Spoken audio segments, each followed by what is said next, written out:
I will travel where no man has dared to go. The accepted laws of physics break down. Boundary between the known universe and a place beyond the reach of science.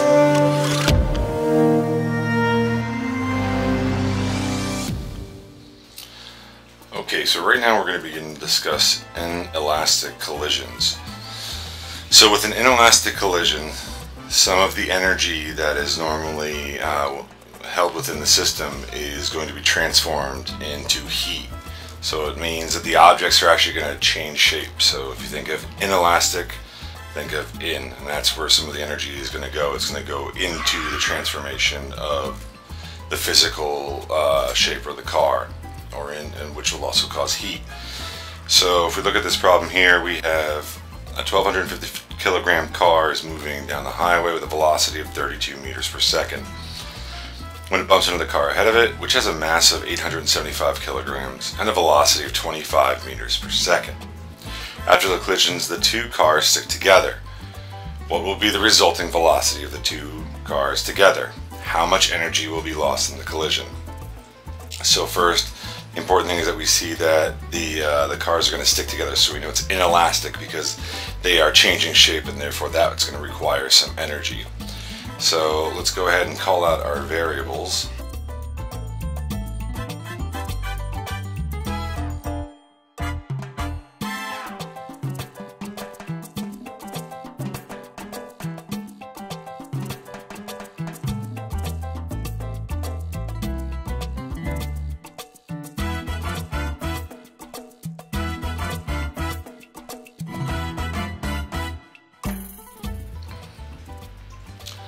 Let's see, M1 is equal to 1,250 kilograms. Alright, and its velocity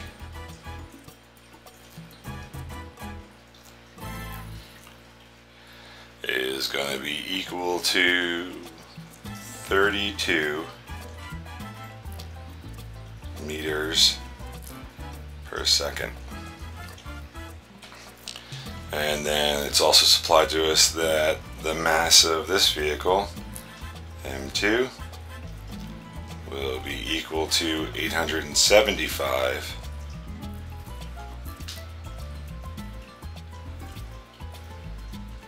kilograms, and it'll have a velocity equal to 25 meters per second. So in this case, we're going to want to use this equation. We're going to use a momentum of 1 plus the momentum of another object. Well, first it'll give us a total momentum. Now remember, momentum is always conserved. So then we can also say it'll also be equal to P1 prime plus P2 prime. So what's saying here is these two are going to come together, and it's going to give us some sort of total, because momentum will not be lost. This is a closed system. So it'll be this total, and then however I define them later on. Okay, if the objects were to come apart, then I could figure out what the actual velocities would be, because each would have their own momentum. But in this case, they're not coming apart, they're staying together. Okay, so the first thing we're going to do is let's go ahead and calculate the momentum of each. So, and of course, momentum, each one of these is equal to, P is equal to M times V. Turd. Yes, Lucy, please go to guidance. Thank you. Alright, back to P is equal to M times V. Okay, so it is kilograms times meters per second. Audrey Clark, Mackenzie Kozel, and Elise Ashford, please come to the athletic office. Oh, go to the athletic office. Thank you. So I could say the momentum in here, okay, is going to be, when I multiply these together, I get a total of 40 21,000 kilograms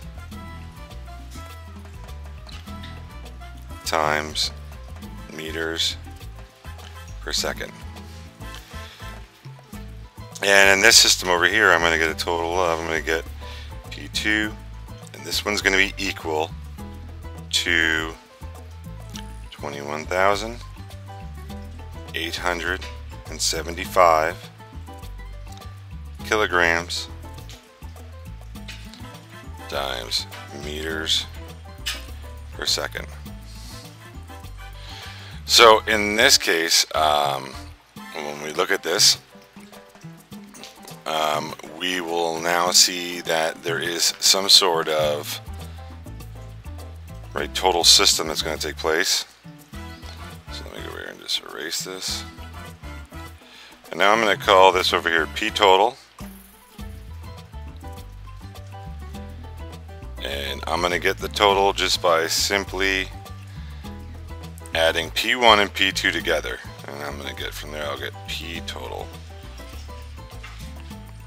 And when you add the two together, you get a total system of 61,875 kilograms times meters per second. And once again, to go back to what it means.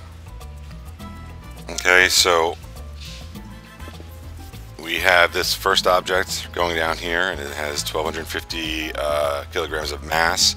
And it's moving at a velocity that's 32 meters per second.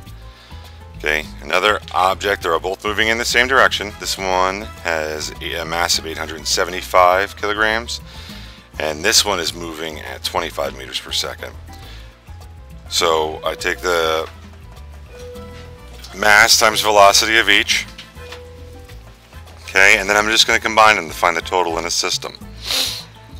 So when this object with this momentum runs into this object with this momentum, they're going to stick together according to this, and they'll have a total momentum of 61,875.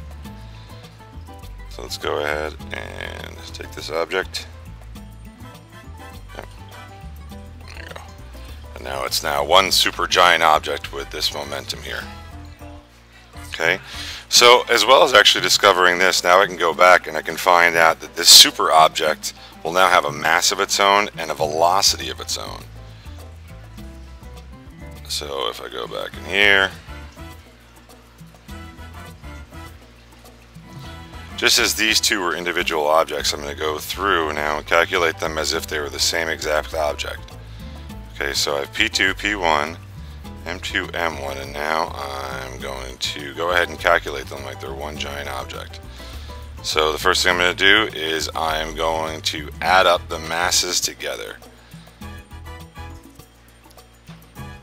Okay, so when I take the two masses together to find a total mass, I take the 875 plus 1250. I get a, we'll call it mass total, MT. Capital T, so MT, and I'm going to say that I have a mass total of 2,125 kilograms. And once I have a mass total, I can then just use this formula like it's standard. So I could take the momentum total, okay, and I'm going to divide it by the mass total. And that should give me a velocity total. So when I do that, when I take this number, the 61,875, and I divide it by the 2,125, I get a velocity total that comes out to be 29.1 meters per second. And if I look here, what will be the resulting velocity of the two cars together? That's the resulting velocity of the two cars together. Okay, so we will need So now we need to go ahead and we'll say how much energy is lost. Okay, so how do we discover how much energy is lost? Well, let's go ahead and clear our board. And let's go ahead and change our color. Okay, so now let's go ahead and start calculating energies. And by calculating energies, here's how we're going to do it. We're going to start with the same information that we had before. Right, so we know our mass of the first object, and we know its velocity. So using the kinetic energy equation, we do KE is equal to 1/2 mv squared. Alright, so with KE equals 1/2 mv squared. From here, what I'm going to do is I'm going to then take that and look at it and split it up into the conservation, or at least what we want to see balanced out by kinetic energy on each side. So we're going to in this case it's inelastic, so we should actually see energy get lost from one side to the other. So I have my kinetic energy of my first car plus my kinetic energy of my second car. Okay, and they are going to be different, I know, than my kinetic energy of my 1 prime plus my kinetic energy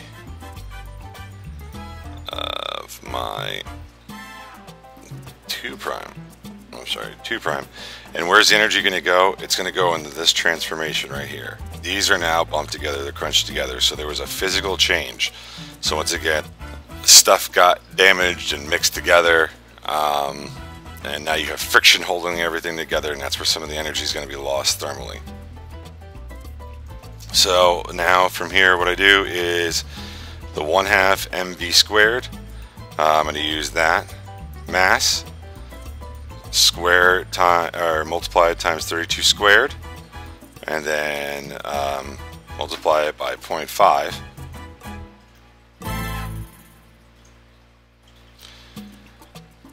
Alright, and when you do that, you should find out that you have a kinetic energy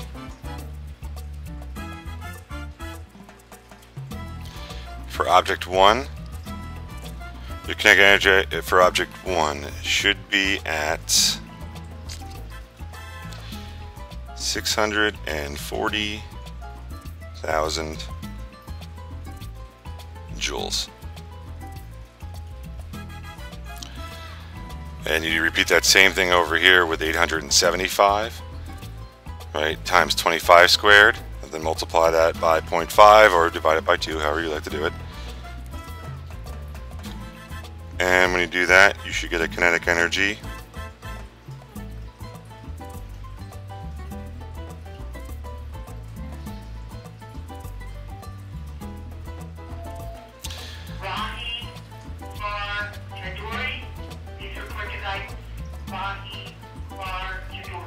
Alright, so I got kinetic energy of system 2, and this one should equal out a total energy of 273,437.5 joules.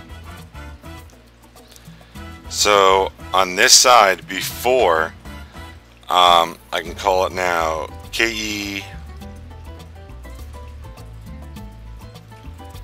I'm going to just call this KET, okay, sub T for the kinetic energy total. And over here I can see that prior to the accident, these two cars, if you put their energy together, had a total energy of 913,437.5 joules.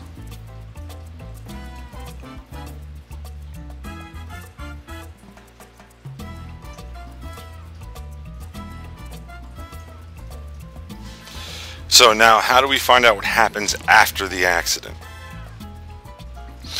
Well, if you remember earlier, we calculated, okay, from our momentum. So back to here, earlier in the problem, we calculated what their velocity was, and we had said the velocity total, the two cars together now with their momentum, their velocity total was going to be 29.1 meters per second.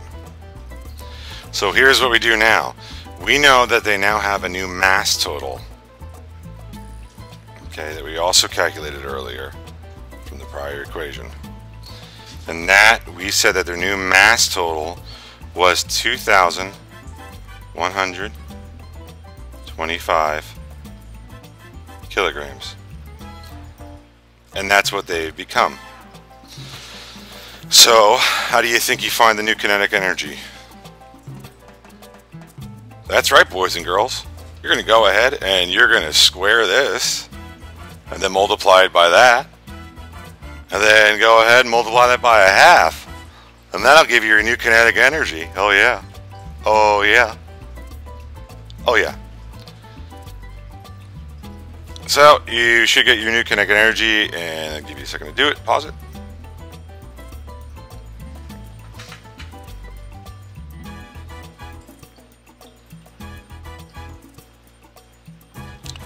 Alright, so you're going to take your next kinetic energy. And now this one, whenever you're organizing your thoughts, right?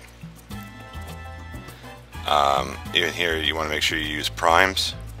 That'll help you keep your data of what happened when. So here I'm going to use KE total. I'm going to put a prime up here. And this tells me that I have left over is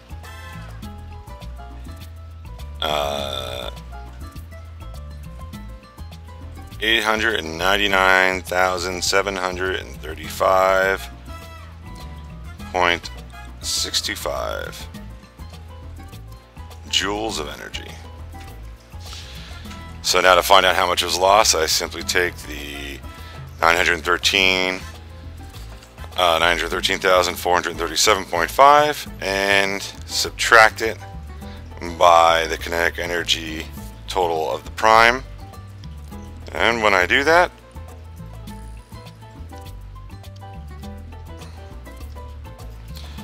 I go ahead and I get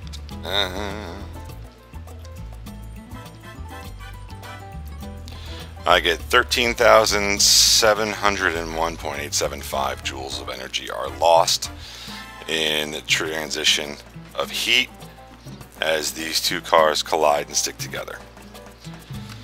So that is how you do a collision problem. Momentum, remember, is never lost, so that's how you handle something if it is inelastic. Thank you so much. I hope this helped.